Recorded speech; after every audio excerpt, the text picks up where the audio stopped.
अगर बिजनेसमैन का व्यवहार सही नहीं है तो दुखी होकर भी जाते हैं, तो वो कस्टमर अगली बार आपकी दुकान पर आएगा? सही आएगा। भले आपका सामान बहुत अच्छी क्वालिटी का हो, लेकिन आपके व्यवहार नहीं ठीक है, कस्टमर नहीं आएगा। भले हमारे पास क्वालिटी पीसी डाउन भी सामान हो, लेकिन अगर हमारा व्यवहार अच्छा है, कस्टमर अपने आप आएगा। वो व्यक्ति तो हीरा है, उसके यहाँ से लेंगे। कोई गाइडेंस का प्रभाव है जो मन में सब लोग करते हैं। आज की जो परिस्थिति है देख रहे हैं समाज की, वो तो हर कोई जान रहा है। आप ऐसे समाज में इन सब चीजों से उद्धार हो जाते हैं, जैसे बाहर के वायुमंडल का प्रभाव हमारे ऊपर न पड़े, बल्कि हमारे वाइब्रेशन का प्रभाव हम पर पड़ना चाहिए। क्योंकि बाबा भी उस शक्तिशाली बच्चे हैं जिसने कि अपने संकल्पों से इस दैवी दुनिया की स्थापना की है। कि हमने अपने संकल्पों से अपने लिए स्वर्ग की सृष्टि बनाई है, तो वो संकल्प आज हम क्यों नहीं कर सकते? आज भी हम कर सकते हैं। जब कल पहले हमने किया है तो आज भी कर सकते हैं।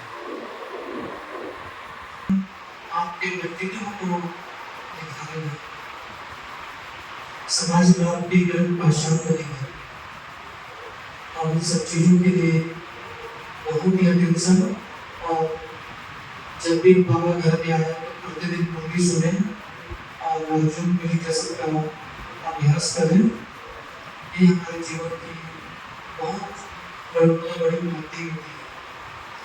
बाकी तो धीरे धीरे अभ्यास के लिए है।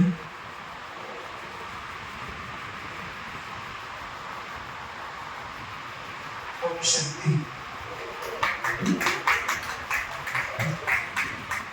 जो है जिनका इंतजार कर रहे हैं आदरणीय राजयोगी वर्मा कुमार राज सिंह भाई साहब, आप जो है मूलतः कोटा के हैं और समर्पित रूप से जो है आप मधुबन में माउंट आबू में अपनी सेवाएं दे रहे हैं। आदरणीय भाई साहब के मुखारबिंद से जो है हम सुनेंगे आदरणीय भाई साहब। ओम शांति।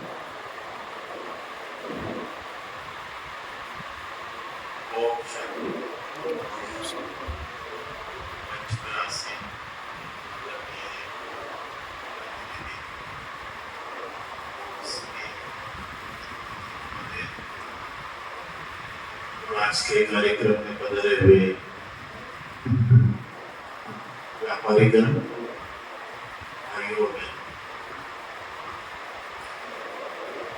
मुझे विशेष दीदी ने आमंत्रित किया। यहाँ के जो व्यापारीगण है उनको हमें कुछ बाबा की तरफ से प्रेरणा देनी है और बाबा की तरफ से विशेष मोटिवेशन कराना है, तो आप आके सेवा करके जाइए। वैसे हमने प्रोग्राम बनाया है, दीदी ने मुझे आमंत्रित किया, इसलिए दीदी का बहुत बहुत धन्यवाद। आज का जो विषय है बहुत ही सुंदर विषय है, तनाव घटाओ व्यापार बढ़ाओ। क्योंकि मैं बिजनेस और इंडस्ट्री विंग से जुड़ा हूँ माउंट आबू में पिछले 25 साल से, और भारत के अनेक क्षेत्रों में जाकर के इस वर्ग की सेवा करने का मुझे सौभाग्य मिला है।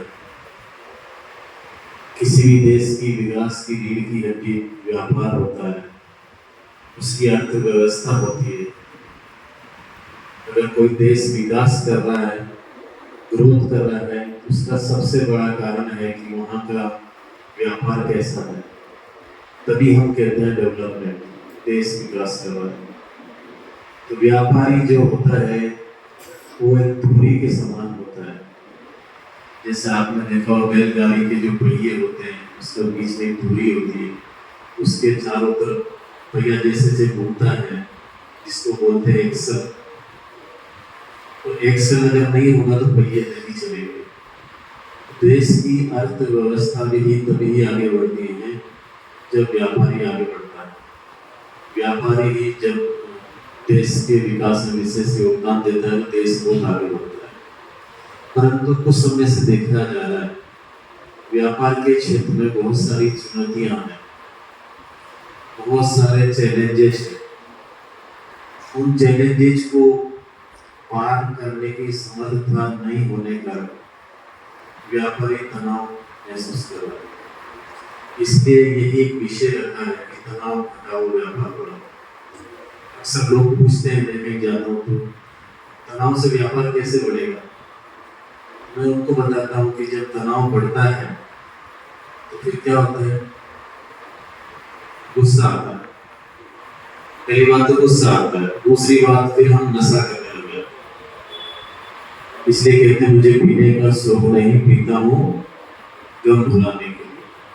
तो चाहे हम किसी प्रकार का नशा करते हो, शुरुआत हम छोटे छोटे नशे से ही करते हैं, और कुछ नशे तो ऐसे होते हैं कि उसको हम इग्नोर करके भी करते ही रहते हैं, चलो लाइट है तो चलता ही रहेगा।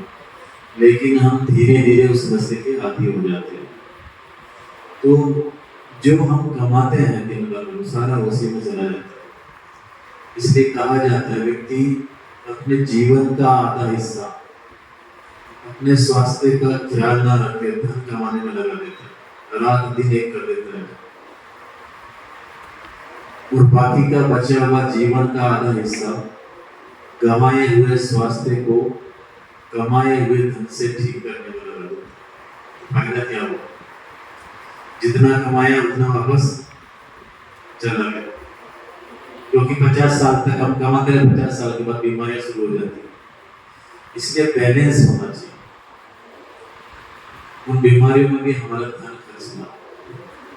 तो हमारे सामने जो वर्तमान समय चुनौतियां आ रही है, अचानक गवर्नमेंट की पॉलिसी चेंज हो जाती है, अचानक प्राकृतिक आपदाएं आ जाती है, चीजों की रेट अचानक बढ़ जाती है, कोई कम हो जाती है। जो भी प्रोडक्शन हमारे पास में है या जो वस्तुएं हैं उनकी लागत बहुत ज्यादा आ रही है।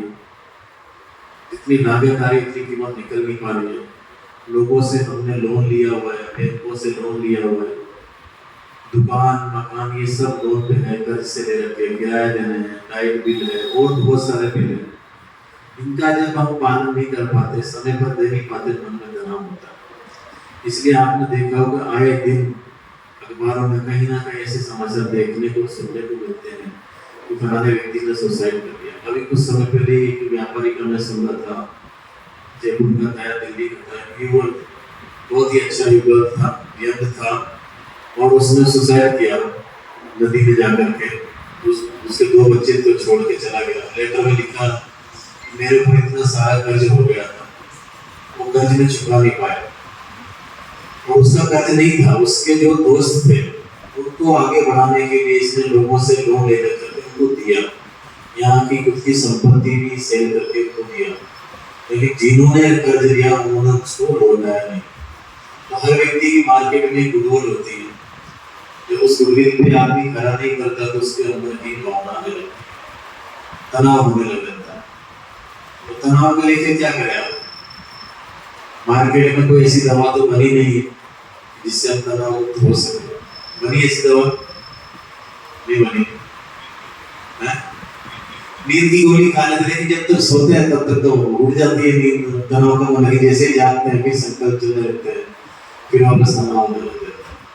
तो गोली भी कब तक खाएंगे? पहले 1 गोली से होता है, 2 गोली, फिर धीरे धीरे गोलियां बढ़ती जाती है। जैसे शुगर की 1 गोली लेते हैं तो उससे कंट्रोल फिर 2 होता है, 3, धीरे धीरे इंसुलिन खा जाता है आदमी।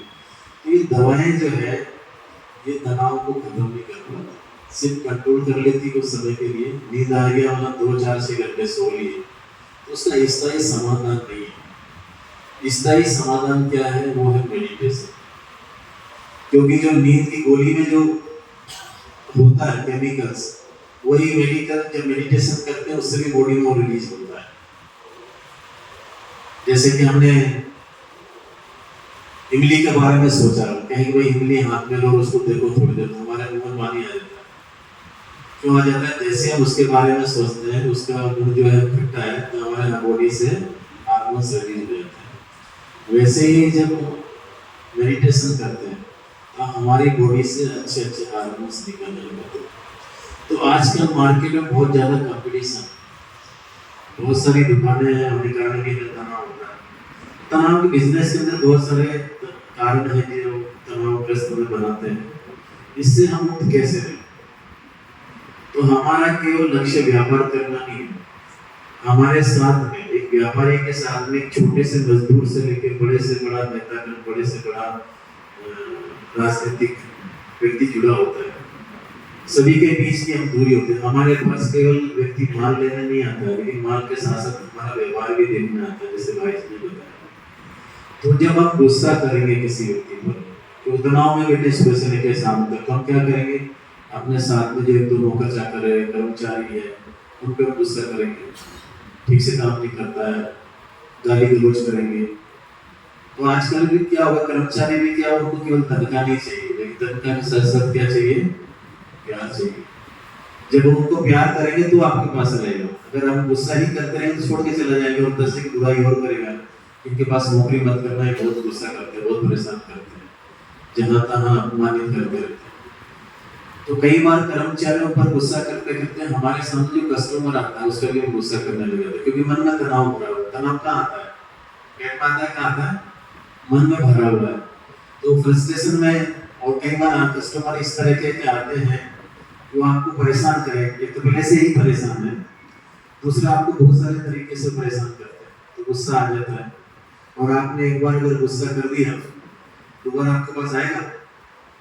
नहीं आएगा, कहीं और जाके ले लेगा, दूसरी दुकान से सामान ले लेगा और वहां से लेने लग जाएगा। तो आपका बिजनेस धीरे धीरे कम होगा ही सही। इसलिए व्यापार कहाँ बढ़ेगा? तो व्यापार बढ़ाने के लिए सही तरीके की सबसे पहले हम तनाव को कम करें।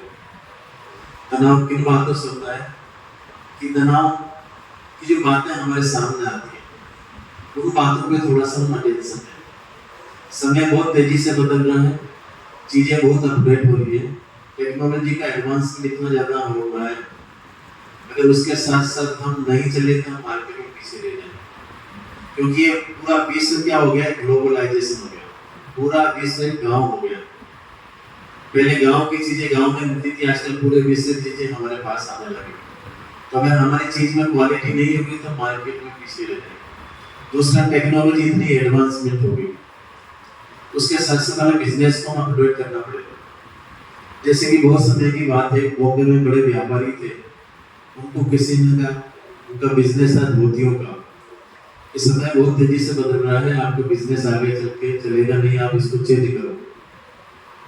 उन्होंने बोला नहीं, मेरा बाप दादा का दिया हुआ बिजनेस है, मुझे क्यों चेंज करना, अच्छा चल रहा है।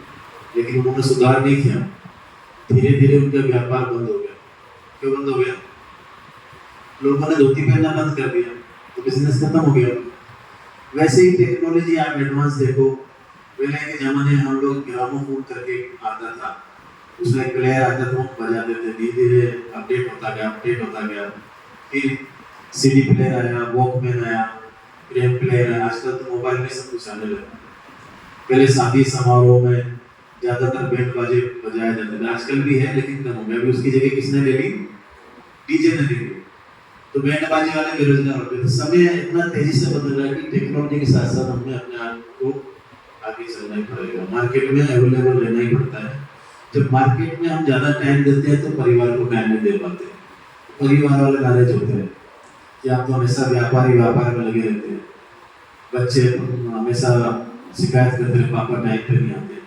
इसलिए कहा जाता है कि हलवाई के बच्चे अपने पिताजी को क्यों नहीं पहचानते? क्योंकि आता रात को 12 बजे और सुबह उठ के चला जाता है। तो परिवार को टाइम नहीं दे पाते।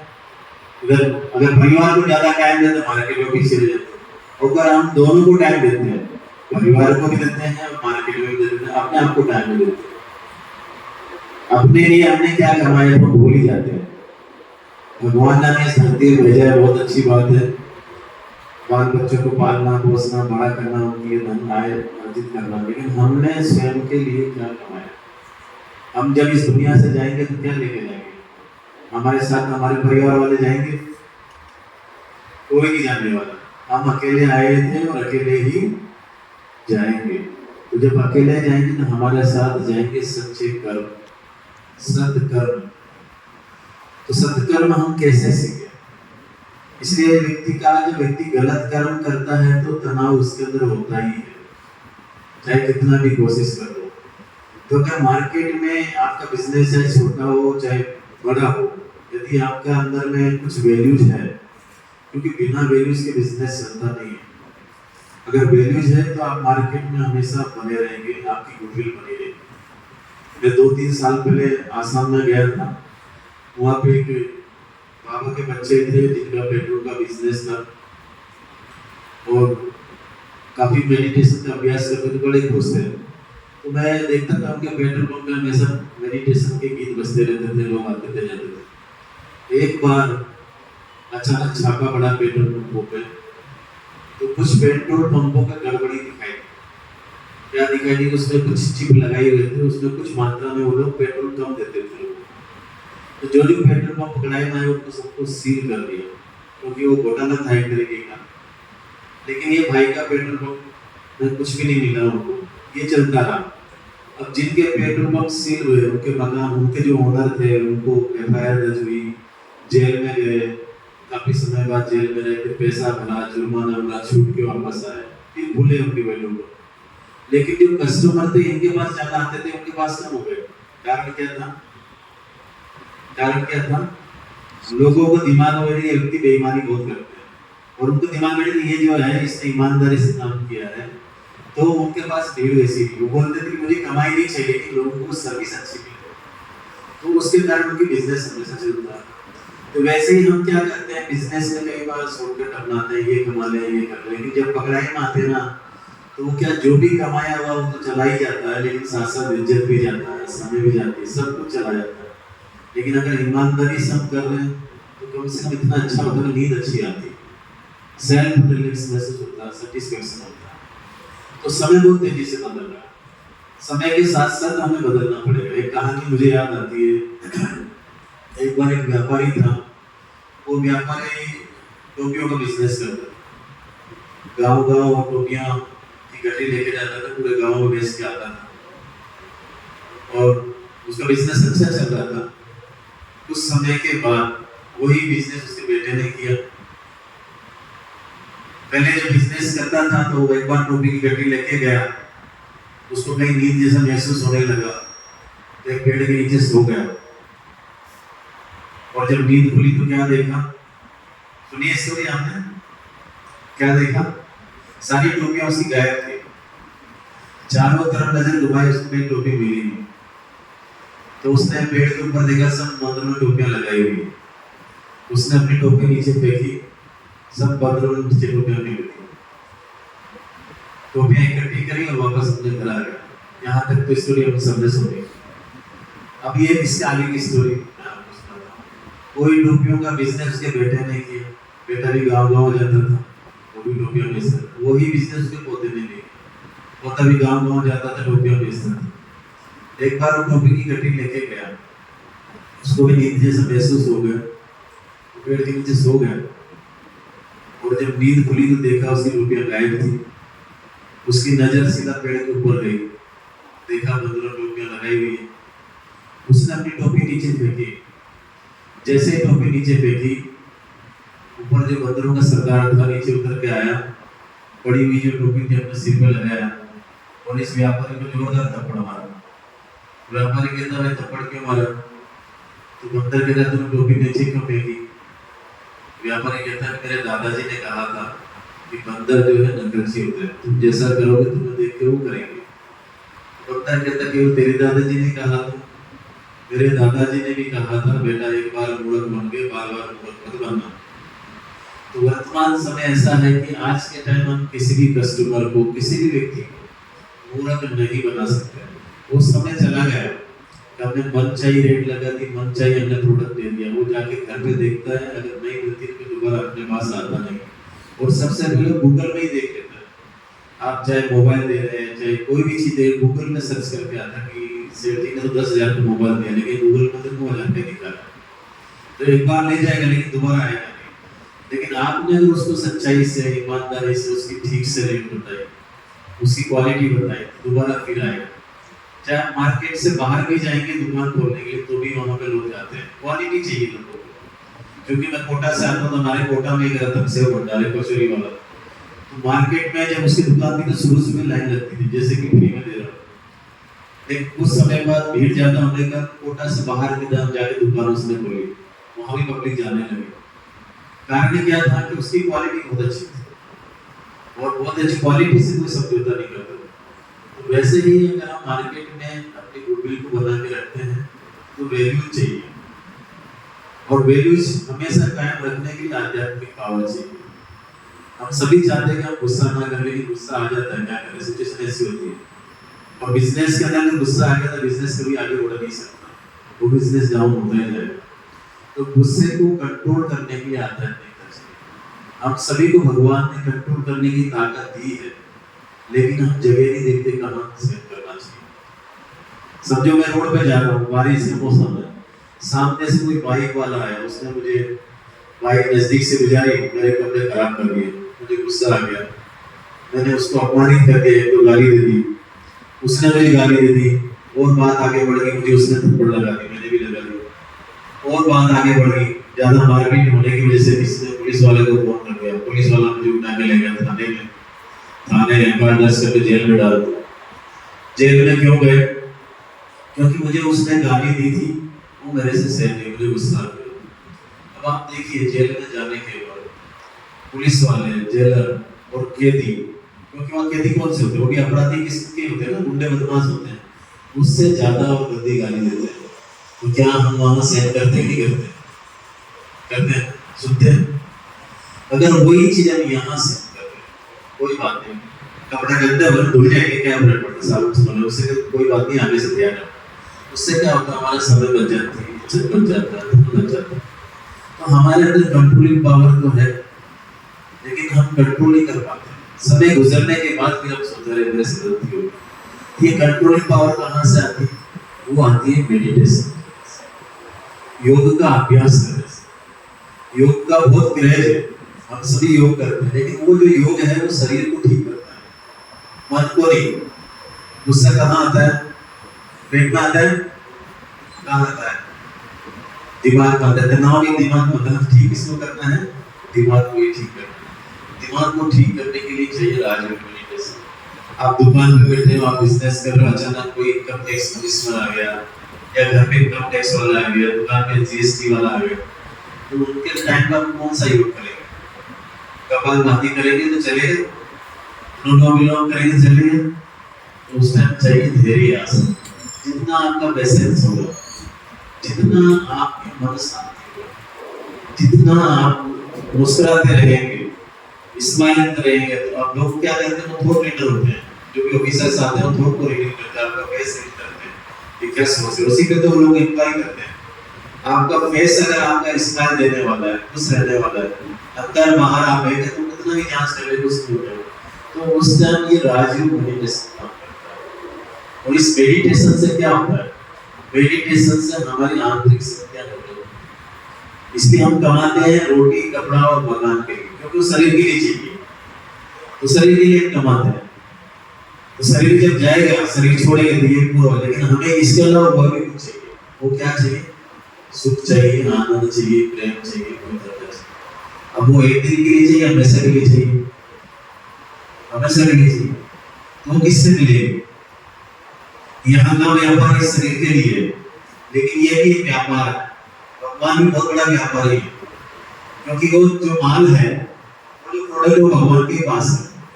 जैसे कपड़े का व्यापारी के पास क्या मिलता है? कपड़ा मिलता है। सोने के व्यापारी के पास क्या मिलता है? सोना मिलेगा। लोहे के व्यापारी के पास लोहा मिलेगा। तो भगवान जो व्यापारी, जो हमें चाहिए भगवान के ही पास है, किसी के पास नहीं। इसलिए हम सुख मांगते हैं, शांति मांगते हैं, आनंद मांगते हैं, प्रेम मांगते हैं, लेकिन वो ऐसा नहीं देता। परमात्मा कहते हैं आप मुझे 5 खोटे सिक्के देंगे, तभी मैं उसके बदले में से। खोटे सिक्के कौन से? काम, क्रोध, लोभ, मोह का कंडीशन है, टर्म्स एंड कंडीशन। आप ये जैसे ही मुझे देंगे मैं आपको चीजें दूंगा। आपको शांति चाहिए, शांति तब मिलेगी जब पहले क्रोध देंगे। देखो आप जैसे आपने क्रोध दिया, आपने शांति आ गई। कंडीशन ये, जैसे ही आपने क्रोध वापस दिया, आप गुस्सा करने लगे, आपकी शांति चली जाएगी। ऐसे पवित्रता है, ऐसे प्रेम है। तो जितने भी गुण हैं दिव्य गुण, वो तभी ही मिलते हैं जब हम परमात्मा को देते हैं। वो लेता है हमारी बुराइयां चीजें जो खोटे सिक्के वो हमसे लेता है, उसके बदले में अच्छाइयां हमें वो देता है। तो भगवान को भी हमें जीएसटी देना है। जैसे गवर्नमेंट को जीएसटी देते हैं ना, भगवान भी कहते हैं आप भी मुझे जीएसटी दो, क्योंकि मैंने इस दुनिया में आपको भेजा है। तो जीएसटी मतलब क्या है? पहला जी का मतलब गुड थिंकिंग। आप अच्छा सोचो। सुबह से लेकर रात तक हमारे सामने बहुत सारी ऐसी बातें आती है जिसका प्रभाव हमारे मन के ऊपर होता है, और वो नेगेटिव ज्यादा होता है, पॉजिटिव कम होता है। क्योंकि जो न्यूज आजकल हमें सुनाई देती है, दिखाई देती है, नेगेटिव ज्यादा होती है, पॉजिटिव ज्यादा होती है। नेगेटिव होती है, चाहे टीवी देख लो, चाहे अखबार देख लो, नेगेटिव ही होता है। अखबार में भी कई लोगों को मैं देखता हूँ, सबसे पहले अपनी राशि पढ़ते हैं कि आज मेरी राशि में क्या लिखा हुआ है। समझो मेरी राशि तुला है, उसमें लिखा हुआ है कि आज आपका दिन ठीक नहीं है, थोड़ा सोच समझ के चलिए, आपके साथ में कोई भी अप्रिय घटना घट सकती है। अब मैंने सुबह सुबह कौन से संकल्प कर लिए? नेगेटिव किया, पॉजिटिव किया? नेगेटिव। सुबह हो गया, दोपहर हो गया, रात होते होते छोटा सा एक्सीडेंट हो गया। जैसे ही एक्सीडेंट हुआ मुझे याद आया कि अरे आज मेरी राशि में ऐसा लिखा हुआ था मेरा एक्सीडेंट। अब आप ये बताइए, मेरी जैसी तुला राशि वाले लाखों लोग हैं, सबका एक्सीडेंट किया, मेरा ही क्यों हुआ? क्योंकि मैंने थॉट्स को बार बार रिपीट किया। इसलिए साइकोलॉजी में कहा जाता है जिस भी विचार को आप बार बार रिपीट करेंगे वो विचार शक्ति का रूप धारण करेगा। अगर वही राशि में रात को सोते वक्त पढ़ता तो क्या होता? कम से कम मेरा दिन ठीक निकल जाता। इसलिए राशि कोई महत्व नहीं रखती। राशि तो आप देखो, राम की भी सेम है और रावण की भी सेम, कृष्ण की भी सेम है तो कंस की भी सेम है। वर्तमान में देखिए नरेंद्र मोदी की भी सेम है तो नवाज शरीफ की भी सेम है। मतलब क्या है? अपने कर्म। तो आप क्या करें? सुबह सुबह गुड थिंकिंग, अच्छा सोचिए। अच्छा सोचेंगे तो आपका दिन भर अच्छा जाएगा, है ना? सुबह से लेकर रात तक आपने कई बार देखा, हम सुबह सुबह उठते हैं, बाथरूम में स्नान करने जाते हैं, कोई अच्छा सा गीत याद आ गया, आपने गुनगुना लिया मन में, कि दिन भर क्या होता है? वो गीत अपने आप याद आता रहता है ना? तो अच्छे विचार बार बार रिपीट करेंगे। सुबह से आप बुरे विचार कर लेंगे तो कैसे दिन भर? कई बार घर से बाहर निकलते हैं, बिल्ली रास्ता काट जाती है, और एक बिल्ली रास्ता काट दिया, आज पता नहीं मेरा दिन खराब होगा। किसी किसी का हो भी जाता है। हम यही सोच रहे थे, तो सुबह सुबह हमने ऐसा विचार कर लिया। तो अच्छा सोचे। बिल्ली भी तो सोच सकती है कि आदमी ने मेरा रास्ता काट दिया, पता नहीं मुझे चोर मिलेगा नहीं मिलेगा।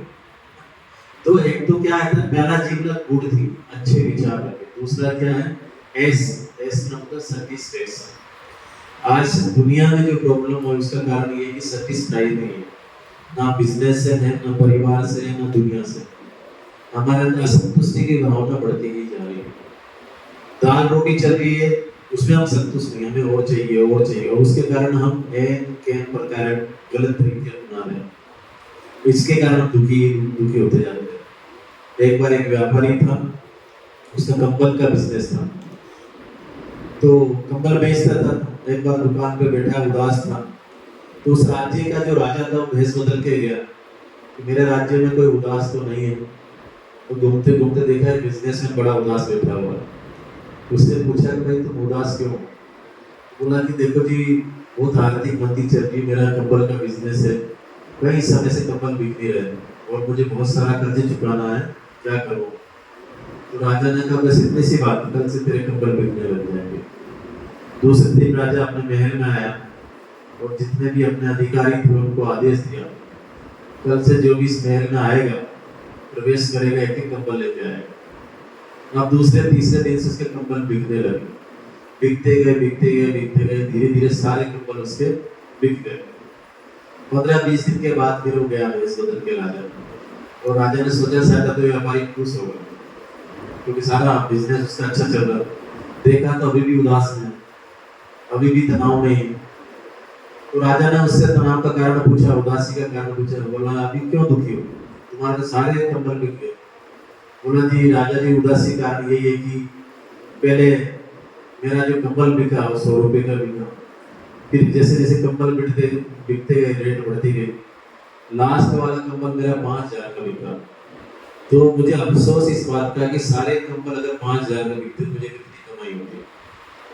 तो आदमी कभी भी संतुष्ट नहीं रह पाता।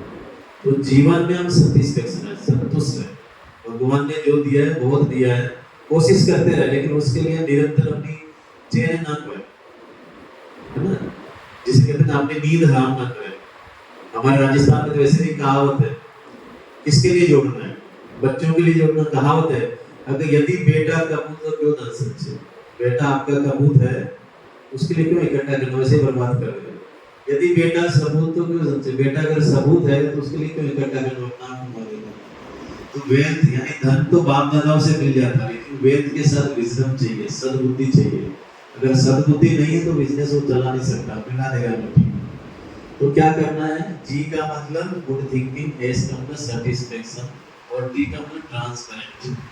अंदर बाहर हम एक रहें, है ना, और तनाव मुक्त रहे। हर एक के जीवन में बातें आती है। दुनिया में ऐसा कोई व्यक्ति नहीं, चाहे अनिल अंबानी हो, चाहे अदानी हो, चाहे नरेंद्र मोदी हो, चाहे सचिन तेंदुलकर, हर एक के जीवन में 5% बातें ऐसी है जो टेंशन वाली बातें होती है। हम सभी के जीवन में है। आप कोशिश पूरा करिए उसको हल करने की।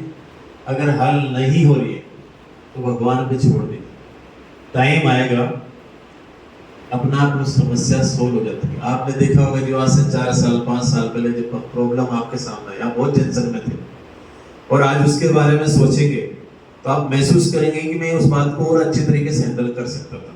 मैं फालतू बहुत ज्यादा टेंशन लिया उसका। बातें इतनी बड़ी नहीं होती है, लेकिन बातों के बारे में ज्यादा सोचते हैं, नेगेटिव सोच उस बात को बड़ा बना लेते हैं, टाइम आता है निकल जाता है। तो याद करें भगवान सब ये तो बोल के आते हैं आरती करके, भगवान मैं दुकान पे जा रहा हूँ, अच्छे ग्राहक भेजना, अच्छा कारोबार मेरा चले।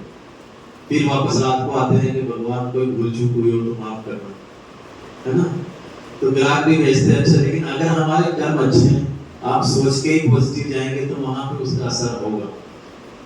अक्सर हम यही कहते हैं यार पता नहीं बिजनेस अच्छा चल रहा होता, लेकिन हम क्या कहते हैं कोई खास कमाई नहीं हुई, बहुत दुखी है, बहुत परेशान है। तो क्या होता है, एनवायरनमेंट में, वातावरण में वो विचार हमारे चले जाते हैं। हम दुखी ना भी होंगे तो फिर दुखी होने लग जाते हैं। तो पॉजिटिव सोचो। मान लो जो आपके घर में परिवार में फैमिली मेंबर आपको रोटी दे रहा है, आप उसकी बार बार बुराई करेंगे तो क्या होगा, रोटी मिलेगी ठीक से? नहीं मिलेगी।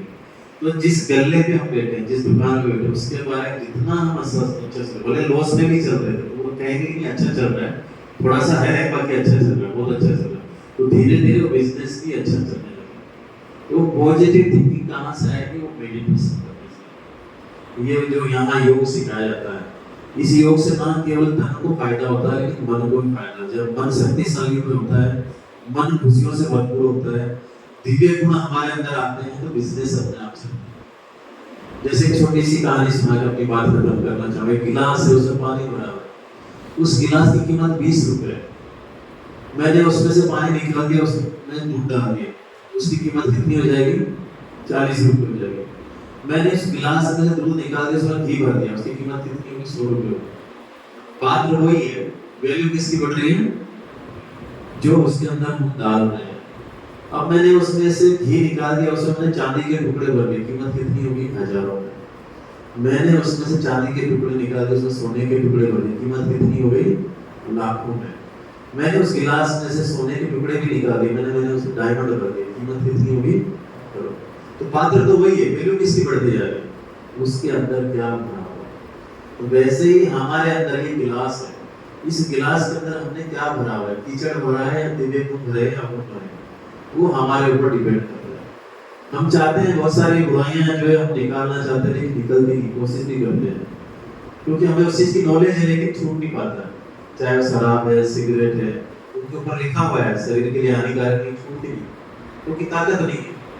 तो उसकी जो ताकत कहाँ से आएगी? वो भगवान से आएगी। तो बाल्टी में गंदा पानी भरा हुआ है, उसके 2 तरीके निकालने, या तो आपके अंदर इतनी ताकत होनी चाहिए कि उसको उठा के उड़ेल दो, निकल जाएगा, लेकिन आपके हाथों में ताकत नहीं है, आप उठा नहीं सकते, तो क्या करो? उसमें साफ पानी का मग्गा भर भर के डालते हो, 10 डालो, 20 डालो, 100 डालो, 1000 मग्गे डालेंगे तो क्या होगा? गंदा पानी निकल जाएगा, साफ पानी उसके अंदर आ जाएगा। वैसे हमारे अंदर बहुत सारी बुराइयां हमने कोशिश की, नहीं निकल गई, तो क्या करें? उसमें अच्छाइयां डालते हैं, अच्छाइयां डालते जाएंगे, डालते जाएंगे, डालते जाएंगे। एक टाइम ऐसा है कि हमारे अंदर से बुराइयां आउट हो जाएंगी और हमारा जीवन खुशी भरपूर हो जाएगा। तो मेरा आप सभी से यही अनुरोध है, जब भी आपको टाइम मिले, यहाँ जो 7 डेज कोर्स होता है, आप करके देखिए।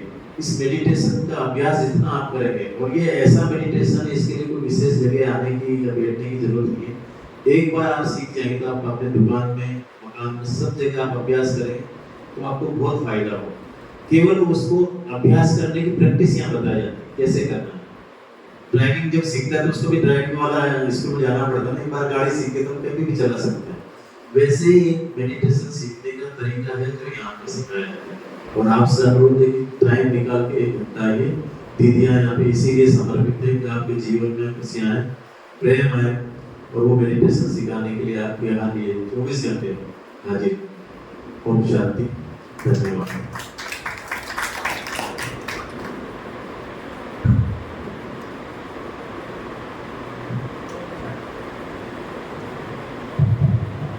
बहुत बहुत धन्यवाद भाई साहब। आपने बहुत ही विस्तार से किस तरह से जो है व्यापार को बढ़ाया जाए, और उस स्थूल व्यापार के साथ साथ जो परमात्मा हमें सिखाते हैं ज्ञान व्यापार, उसको कैसे जीवन में धारण करके इस व्यापार को भी बढ़ाया जाए, और अपना जीवन जो है ये जन्म भी और अगला जन्म भी किस तरह से हम मूल्यवान बनाएं, जीवन में किस तरह से हम वैल्यूज धारण करें। अगर हमारे जीवन में वैल्यूज होगी, गुण होंगे, तो हमारा व्यापार जो निश्चित रूप से बढ़ेगा ही। तो भाई साहब ने बहुत ही सरल तरीके से और विस्तार से बताया। भाई साहब का एक बार पुनः बहुत बहुत धन्यवाद। और अब मैं निवेदन करूंगा हमारे जागरूक के उद्यमी भाई साहब कालूराज जी, आप हमारी संस्था से लंबे समय से जुड़े हुए हैं, तो आपसे निवेदन करूंगा कि आप भी अपने जीवन के अनुभव जो है इस संस्था से जुड़ कर सके, आपने क्या लाभ पाया, अपने जीवन के अनुभव शेयर करेंगे आदरणीय भाई साहब।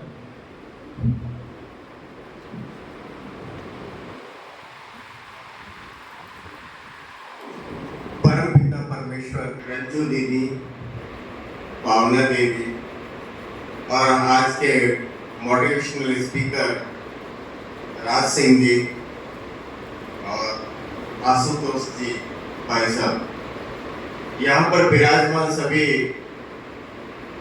मेरे अग्रज मित्र और सभी बहनें, ओम शांति। बहुत ही अच्छा लगा कि हम अपने व्यापार को किस तरह से बढ़ाएं।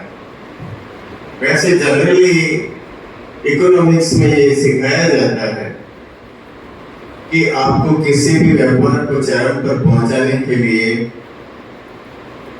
सबसे पहले आवश्यक है कि आपका सिलेक्शन क्या है। जीवन में जब भी व्यापार प्रारंभ करें, आपका सिलेक्शन सही होना चाहिए। सिलेक्शन के बाद आता है प्लानिंग और मैनेजमेंट। मैनेजमेंट में सिखाया जाता है कि हम उस सेलेक्ट किए गए व्यापार की प्लानिंग को किस तरह से करें और मैनेजमेंट को किस तरह से आगे बढ़ाएं, जिससे हमारा व्यापार उत्तर प्रगति करे। ये सब जान लेने के बाद ये आवश्यक होता है कि उसका एग्जीक्यूशन कैसे करें, और एग्जीक्यूशन के आधार पर ही उसका रिजल्ट निर्भर करता है। एक ही व्यवसाय में विभिन्न तरह के व्यापारी आते हैं और उनके सफलता में, रिजल्ट में जरूर अंतर आता है,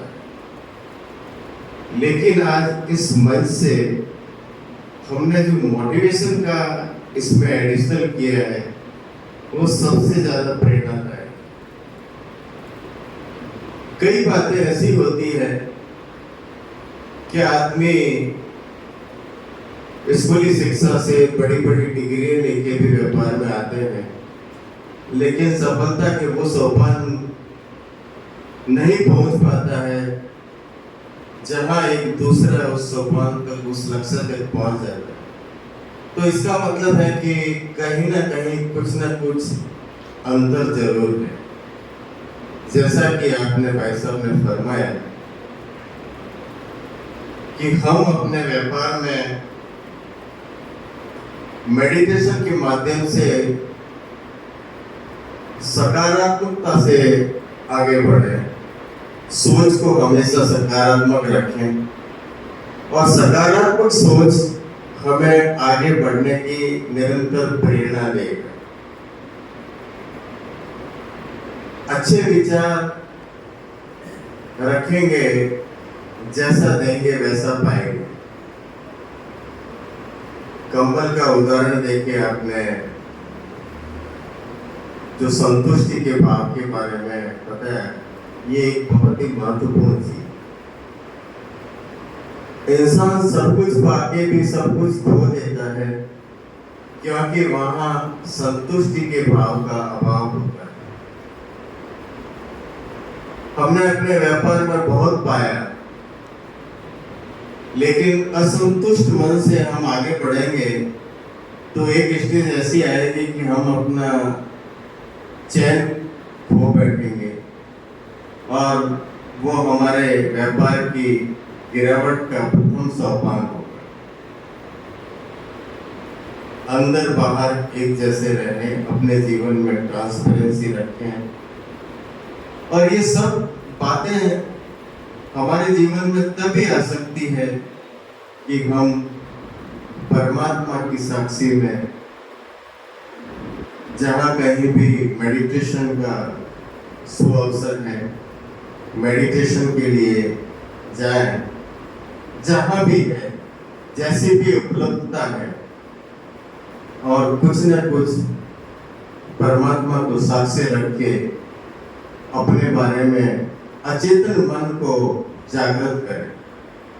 अचेतन मन को जब भी जागृत करेंगे तो हमारे चेतन मन में जो भी दुविधाएं हैं वो निरंतर दूर होती जाएगी, और ये सभी बातें उसका मूल रूप से एक ही सार है कि हम मेडिटेशन के माध्यम से अपने जीवन में शांति, संतुष्टि और आराम के वो पल पा सकते हैं, जिसके लिए हम सदियों से जीवन भर भटकते रहें और इसी तरह से आगे बढ़ते रहें। मुझे आज इस कार्यक्रम में मोटिवेशन के बारे में बहुत अच्छे से उद्गार राज सिंह जी के द्वारा सुनने को मिले, और फिर अचानक ही माइक्रोफोन मेरे सामने आ गया, तो मैं जो कुछ सुना है और जो मेरे मस्तिष्क पटल पर अंकित हुआ वही मैं आपके सम्मुख वापस रखने का मेरे को अवसर मिला। बहुत बहुत धन्यवाद। ओम शांति। अपने जीवन के प्रैक्टिकल अनुभव बताए जो व्यवहारिक है, और अब अंत में जो है हमारी संस्था के मुखिया आदरणीय राजयोगिनी रंजू दीदी जी से निवेदन करूंगा, जिन्होंने इतना अच्छा कार्यक्रम, आपकी सोच बहुत ही अच्छी थी कि वे जालोर के जो व्यापारी बंधु है उनको भी भाई साहब के अनुभव का, भाई साहब प्रैक्टिकल में जो दीदी ने महसूस किया है कि भाई साहब बहुत ही अच्छे मोटिवेशनल स्पीकर है, और आपकी जो है क्लास में तो मतलब हजारों की संख्या में जो है श्रोतागण होते हैं, तो दीदी ने उसी थीम से जो है हमारे जालोर में इतना अच्छा कार्यक्रम रखा, और दीदी की हर समय हर पल, दीदी के हर श्वास में जो है सेवा की भावना होती है। दीदी की यही उद्देश्य रहता है कि किस तरह से जो है हर एक मानव मात्र तक जो है ये ज्ञान जाए और वो अपना जीवन सुखी बनाए। तो अंत में जो है दीदी जी से हम आशीर्वचन सुनेंगे। आदरणीय दीदी जी। ओम शांति। ओम शांति। आज का इस स्नेह मिलन कार्यक्रम में हमारे पंचमराशि राजयोगी ब्रह्मा कुमार, तपस्वी कुमार, हमारे आदरणीय राज सिंह भाई जी, साथ साथ माउंट आबू से पधारे हुए राजयोगी आदरणीय दादा आशुतोष भाई जी, और हमारे जालोर से विशेष व्यापारी कहें और विशेष वक्ता कहें, प्रतिष्ठित व्यक्ति कहें, ऐसे हमारे आदरणीय कालूराज भाई जी, और इस निमंत्रण को स्वीकार करके हमारे साथ उपस्थित है हमारे आदरणीय हीरालाल भाई जी, और कुछ भाई लोग भी आए हैं। और हमारे इस ईश्वरीय परिवार के कुछ भाई हैं। आप सभी का बहुत बहुत दिल से इस परिवार में हम अभिनंदन करते हैं, दिल से आप सभी का स्वागत करते हैं कि आपने निमंत्रण को स्वीकार करके ईश्वरीय परिवार में शामिल हुए हैं।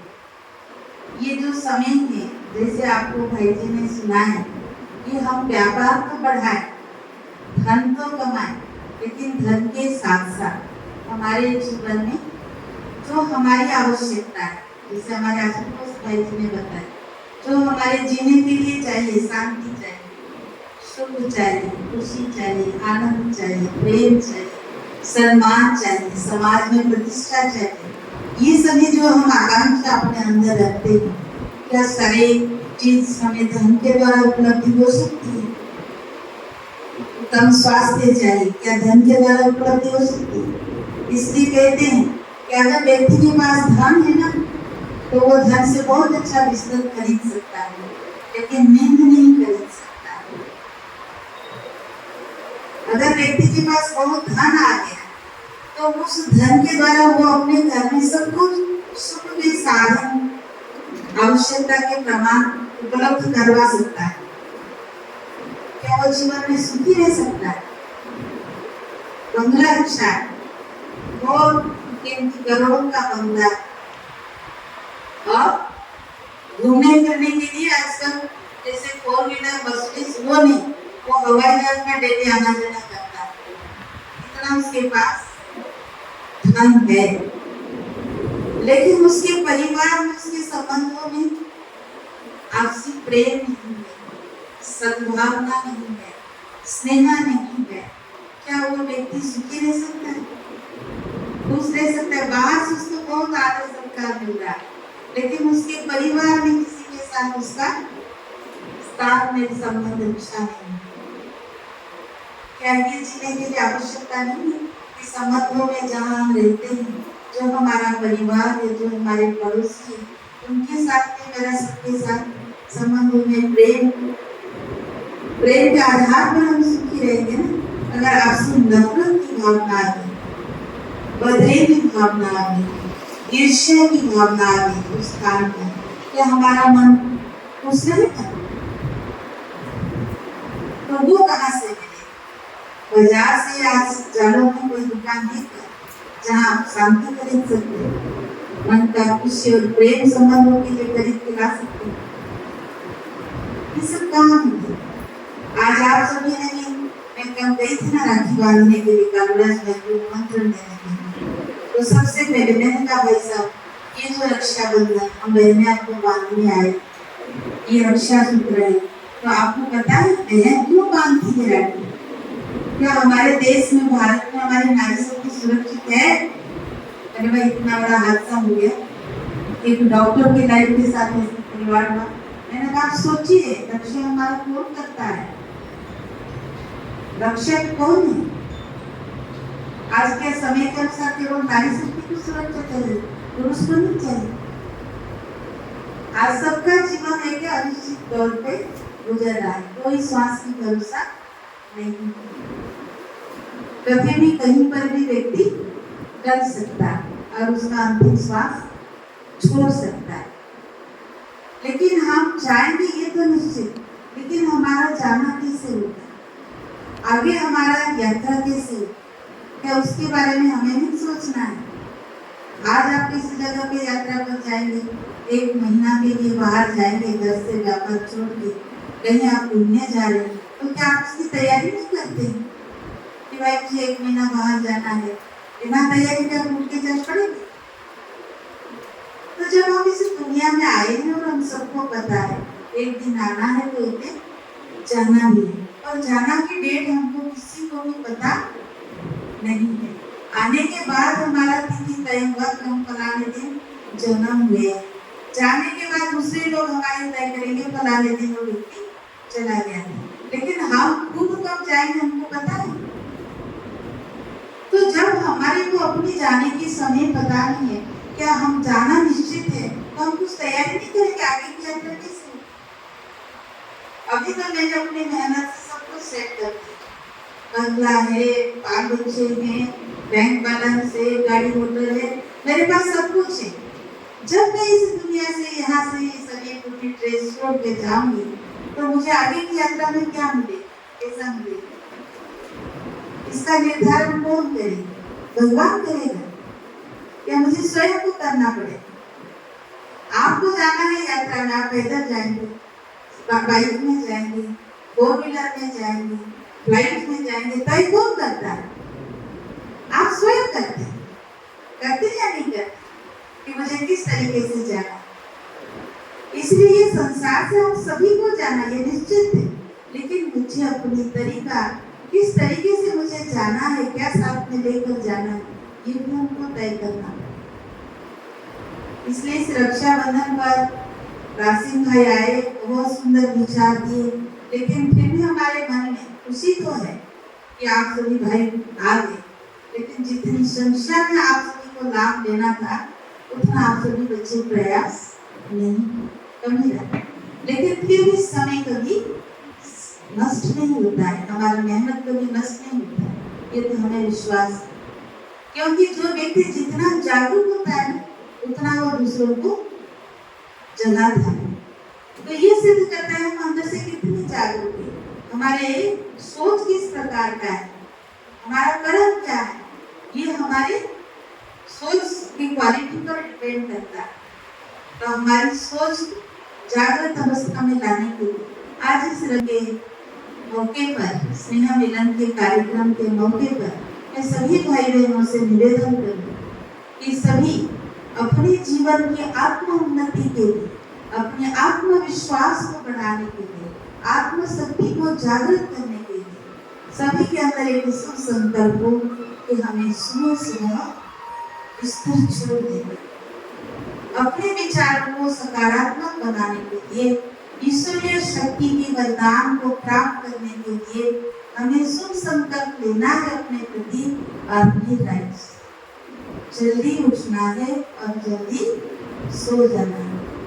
कम से कम आप अगर सवेरे 4 बजे उठने का अभ्यास करेंगे तो ये प्रकृति आपको सहयोग देगी।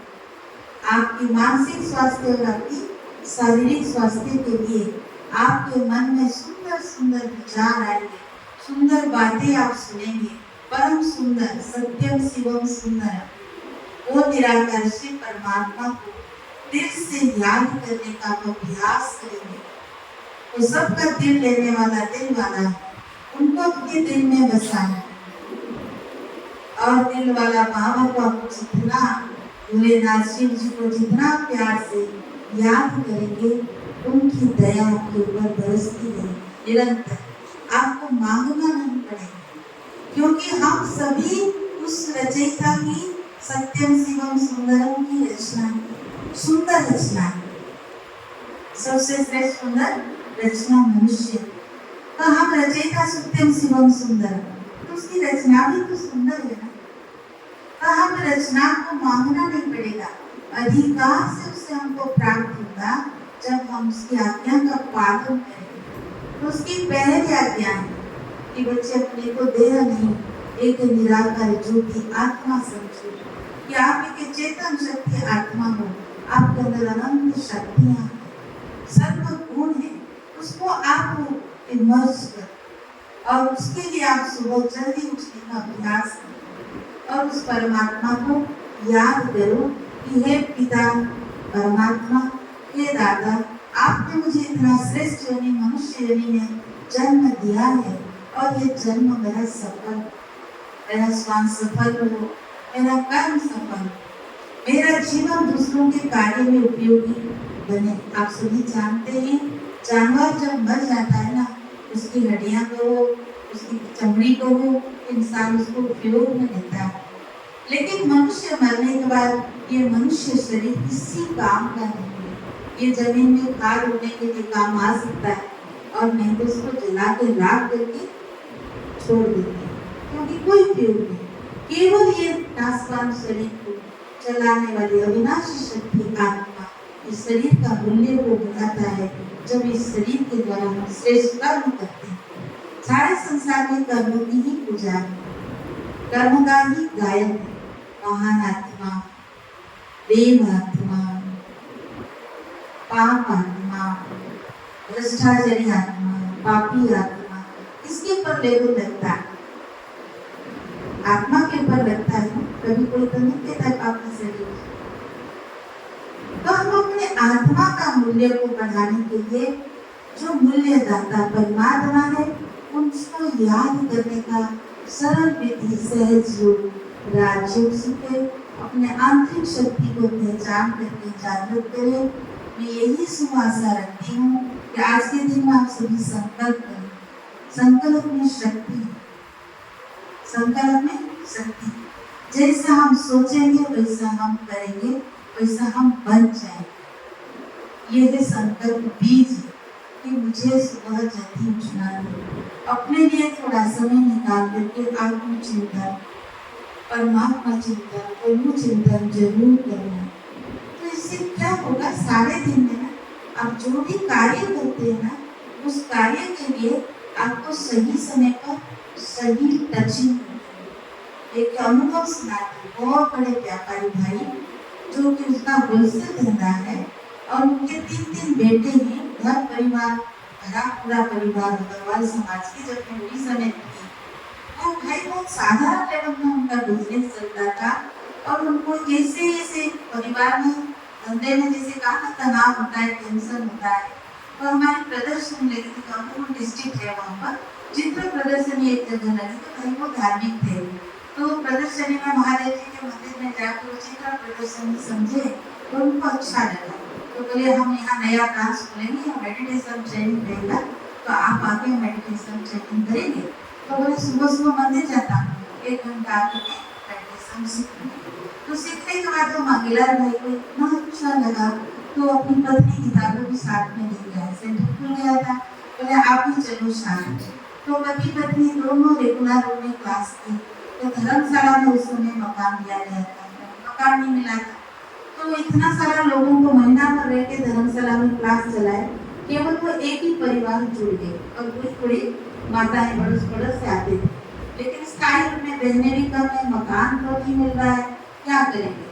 तो उनको समझा बुझा के उस भाई को दे करके हम लोग आए कि आप ये परमात्मा की वाणी पढ़ना, ऐसे योग करना सवेरे सवेरे, और फिर धीरे धीरे जब लोग देखेंगे और आप मकान देखो मिलेगा तो फिर हम लोग कटक से आपके आएंगे, क्योंकि दूर भी बहुत है। कटक से जो हमारा अनुगुण डिस्ट्रिक्ट है काफी दूर है। तो बता करके आए, मंगला भाई बोला मैं तो कुछ भी हो रहा है, योग को छोड़ नहीं सकता। तो उसने विधि पूर्वक अपना घर में एक कमरा अलग कर दिया और उसमें बाबा का लाइट रख के मेडिटेशन करना अलग शुरू किया। बच्चे सब छोटे छोटे थे, पति पत्नी योग करते थे और मुरली सुनते थे, और जो अगल बगल के 2-3 माताएं आते थे वो भाई को सुना देता। बस 8 बजे तक काम पूरा हो गया, नाश्ता पानी करके धंधे में चले जाते थे। तो ऐसा उसका जो कहते हैं ना लगन है, सच्चाई व्यापार में, तो ऐसा उसने धंधा किया। पूरे अनुगुण डिस्ट्रिक्ट में उसका नंबर 1 धंधा है। आगे फटाफट बढ़ता था, उसके दिल में जो मिलावट फुटेपन था वो सब निकल गया, सच्चाई से धंधा किया। तो इतना बड़ा आदमी वो बन गया कि बच्चे लोग, तीनों बच्चे इतने सपूत निकले, 3 दुकान हो गई। तो धंधा बढ़ता गया, बेटी का नाम बढ़ता गया, और फिर उसने फिर बाबू के लिए सेंटर, मेडिटेशन सेंटर के लिए जमीन भी दिलवाया कि यहाँ जमीन हो तो दीदी लोग रहेंगे। मैं कितना लोगों को सुना, उसका लाइफ को देख करके और लोग परिवार अग्रवाल समाज के आते गए कि इसका धंधा इतना ऊंचा हो गया। तो उसका जो बेटा है कि संतोष करके, वो भी नियम बनाया था बच्चों का कि बच्चे आप लोग जब जाओगे ना धंधे में, बाबा कमरे में बैठ के जाना, सबको कोर्स करा दिया था, वो बेटे सब। और ये कर दिया था कि आप लोग धंधे में जाओगे तो मेडिटेशन करके बाहर निकलना। तो उसका मार्केटिंग परचेजिंग के लिए वो बेटा जा रहा था, तो उसने बोला मम्मी पापा का चरण छुआ, बड़ा धंधा था, बहुत बड़ा कारोबार। तो उन्होंने कहा कि जा रहा, गर्मी का टाइम। उसने जाके मास्क सब खरीदा। संतोष भाई आपको अनुभव सुनाता था कि कैसे शिव बाबा हमारी रक्षा करता है, रक्षा कैसे। तो उन्होंने कहा कि मैंने पूरा मार्केटिंग कर लिया, पूरा गाड़ी सामानों से भर दिया, और गर्मी इतना था, धूप इतना था, तो मैंने के पेड़ के नीचे, बड़ का पेड़ के नीचे मेरे गाड़ी को खड़ा किया और मैं पेमेंट देने के लिए दुकान में जा रहा था। मुझे जैसे कोई धक्का मार के कहते तो गाड़ी को वहां से हटा दो। 2 बजे का टाइम, तो ऐसा मेरे अंदर से जैसे मुझे धक्का मार के कहते पहले तो गाड़ी हटा फिर पेमेंट करने जाना। बोला आधा रास्ते से मैं वापस आया, आकर के गाड़ी को पेड़ के छांव से निकाल के आगे रखे धूप में गले को खड़ा किया करके आकर के मैं दुकान में दुकानदार को पेमेंट दे रहा। ये कितना 5 मिनट का भी बोला। सारे मार्केट के बीच में वो बड़ा इतना बड़ा डाली टूटा और वो गिरा। इतना धमाका हुआ, सारे लोग बोले क्या हुआ क्या हुआ? जहां मैंने गाड़ी खड़ा कर और मुझे धक्का मार के वहां किसी ने कहा कि गाड़ी को यहाँ से हटा। लाखों का सामान भरा पड़ा है और मैं अकेला और आपके सारे लोग इकट्ठे हो गए। बोले अरे सब कुछ आपकी गाड़ी उसने क्यों किसने गाड़ी खड़ा किया था? देखिए ये तो 5 मिनट का खेल नहीं कम मिनट का है। तो वो बोला मैंने तो गाड़ी हटा दिया था। फिर दुकानदार कहते ये कैसी बात, आप किस गाड़ी हटाई? मुझे पता नहीं, मुझे पता नहीं। मेरे अंदर से बार-बार आया कि तू पहले गाड़ी को वहां से हटा, बात मत करना। मैं चला गया और पेमेंट करने के लिए आपके पास आया। खरोच इसको खरोच समझाया। तो आ करके अपने मम्मी पापा को बताया, आश्रम में बड़ी दीदी को फोन करके बताया कि धंधा मैं नहीं करता, मैं तो केवल निमित्त मात्र कराने वाला, हमसे कार्य कराने वाला कौन है? वो हमारा ध्यान। तो इसीलिए जब हमारे अंदर कोई भी कार्य करते हैं, अगर मैं पद की भावना समाप्त हो जाता है, केवल हम अपने आप को ट्रस्टी निमित्त समझ करके करते हैं कार्य और करावनहार को घड़ी घड़ी हर कार्य में, छोटे कार्य हो बड़े कार्य हो, उस मालिक की शुक्रिया करते हैं, धन्यवाद करते हैं कि प्रभु आपकी शुक्रिया, आप मेरे साथ हो, आपने कार्य कराया, मैंने नहीं किया। तो तार अगर जुड़ी रही यही है कर्म योग। कर्म योग ये नहीं कि कर्म छोड़ के हाथ में माला प्रभु की सिमरन में बैठ जाए। हर व्यक्ति हर कार्य करते हुए, धंधा करते हुए, व्यापार करते हुए, परिवार को संभालते हुए, छोटा व्यापारी हो बड़ा व्यापारी हो, हमारे जीवन में अगर हम मालिक को साथ देते कार्य करते हैं, उसकी दुआ हमारे साथ रहती है, तो उसकी दुआ असंभव को संभव कर देता है, चमत्कार दिखाता है, लेकिन परीक्षा जरूर देता है। मालिक की दुआ हाथ हमने पकड़ा है, मालिक की छत्र छाया में हम है, इस निश्चय के लिए तूफान तो आती, परीक्षाएं तो आती, लेकिन परीक्षाओं के बीच में भी प्रभु इच्छा समझ करके जब हम उस परीक्षा में अपने मन को, अपनी बुद्धि को स्थिर करते, हलचल में नहीं आते। आज भी परमात्मा की वाणी है, बहुत बड़ी बड़ी परिस्थितियां आने वाली हैं, प्रकृति का खेल होगा, समाज में बहुत तूफान आप बच्चों के सामने आए, लेकिन आपका मन हिले नहीं, आपका मन हलचल में नहीं आए। जो परमात्मा की अंतिम वाणी है, 18 अध्याय गीता ज्ञान का सार है, जो हुआ अच्छा हुआ, जो हो रहा है अच्छा हो रहा है, और आगे जो होने वाला है वो और अच्छा होगा। ये हम अनुभव करेंगे कब? जब हमारा मन उससे जुड़ा हो और हमारे मन साक्षी अवस्था में, और उसके साथ का हम सदा साथी के रूप में अनुभव करेंगे कि वो कराने वाला है, हम उसकी बात किया। ऐसा निमित्त आप नम्रता भाव रखेंगे तो परमात्मा देते हैं बच्चे, आप संतुष्ट भी रहेंगे। जो दिया मालिक, जितना दिया बहुत अच्छा, उसकी शुक्रिया करेंगे, धन्यवाद करेंगे, नींद रात को अच्छी आएगी, मन में संतुष्ट भाव रहेगी, संतोष भाव रहेगी, तो आगे फिर भविष्य भी होगी। यही मेरी शुभ भावना है, आप सभी के लिए दुआएं हैं कि सुबह जल्दी उठ के उस मालिक को जरूर याद करने का अभ्यास करें। और राज्य मेडिटेशन के लिए अगर आपको अच्छा लगे, समय अपने लिए निकाल करके ये 7 दिन का मेडिटेशन पाठ, परमात्मा को याद करने की सहज सरल विधि आप सीख जाइए। ये हमारी दिल की इच्छा है। ओम शांति। बहुत बहुत धन्यवाद दीदी जी। आपकी तो हमेशा सबके प्रति यही शुभ भावना रहती है कि हर एक का जीवन जो है सुखों से, आनंद से, खुशी से भर जाए। और आप क्यों नहीं होगी, क्यों आप ममतामयी माँ है, और माँ की हमेशा यही भावना रहती है कि उनका हर बच्चा जो है खुश रहे, सुखी।